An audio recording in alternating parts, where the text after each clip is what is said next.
మరి అటువంటి సమయంలో పొగాకు రైతు కొరకు పోయి అక్కడ గళం విప్పుతానన్న జగన్మోహన్ రెడ్డి గారిని అక్కడున్న తెలుగుదేశం రైతులే స్వాగతిస్తుంటే ఈయన వస్తే న్యాయం జరిగిద్ది, ప్రతిపక్షం నిలదీసిద్ది, కనీసం మాట నిలబెట్టుకొని ఎక్కడన్నా చంద్రబాబు నాయుడు గారు ఇంకొంచెం డబ్బులు ఏమన్నా ఇస్తాడేమో అని ఆశపడ్డారు. జగన్మోహన్ రెడ్డి గారు శాంతియుతంగా పోయారు. ప్రభుత్వం సెక్యూరిటీ ఇవ్వాల.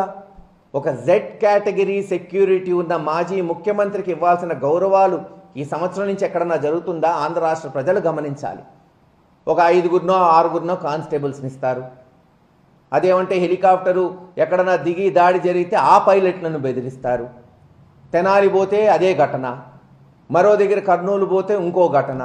నిన్న దర్శిలో ఏం జరిగింది? 40,000 మంది రైతులు స్వచ్ఛందంగా వస్తే తెలుగుదేశం విధ్వంసం చేయాలి, ఫ్రాక్షనిజం మెంటాలిటీతో ఎలాగన్నా గొడవలు సృష్టించాలని ఒక 20-30 మంది తెలుగుదేశానికి పార్టీకి సంబంధించిన మహిళలు అవ్వచ్చు, ఒకళ్ళిద్దరు రైతులు అవ్వచ్చు, దారిలో నిలబెట్టి వాళ్ళ చేత 30,000 మంది మీద రాళ్ళు వేయిస్తారు.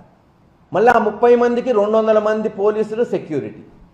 రాళ్ళు ఇసురుతుంటే పోలీసులు ప్రేక్షక పాత్ర. ఊహించండి, 30,000 మంది 40,000 మంది దాడి చేస్తే 20 మంది పరిస్థితి ఏమవుతుంది?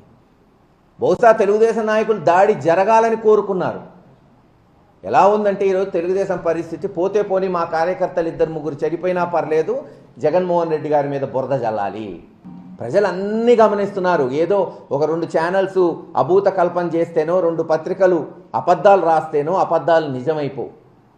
ఈరోజు ప్రజలకి నిజాలేంటో తెలుసు. జగన్మోహన్ రెడ్డి గారు ఎందుకు వచ్చాడో తెలుసు, దర్శికి ఎవరి కోసం వచ్చాడో, ఏ తరుణంలో వచ్చాడు. ఇప్పుడు ఏం ఎలక్షన్స్ లేకపోయినా కేవలం రైతులకి న్యాయం చేయాలి. ఎవరైనా కానీ ఆ రైతుల్లో వైఎస్ఆర్ ఉంటారు, తెలుగుదేశం ఉంటారు, కమ్యూనిస్టులు ఉంటారు, జనసేన ఉంటారు, బీజేపీ ఉంటారు, కాంగ్రెస్ ఉంటారు. ఆయనేమో పార్టీ వాళ్ళకి డిమాండ్ చేయట్లా. రైతులు పక్షపాతిగా న్యాయం జరిగితే రైతు కూలీలకు కూడా న్యాయం జరుగుతుందని పోరాటం చేస్తున్నాడు. ఇవన్నీ చేయకుండా కేవలం ఒక 30 మందో 20 మందినో పెట్టుకోవటం, రాళ్ళు ఇసిరీయటం, టెన్షన్ తీసుకురావటం, వాళ్ళ ప్రాణాన్ని పణంగా పెడుతున్నారు. ఇది ఎక్కడ విడ్డూరమో నేను చూడలా. నమ్ముకున్న కార్యకర్తల్ని బలిపశువులు చేసి ఈరోజు రాజకీయం చేయాలని చూస్తుంది తెలుగుదేశం పార్టీ.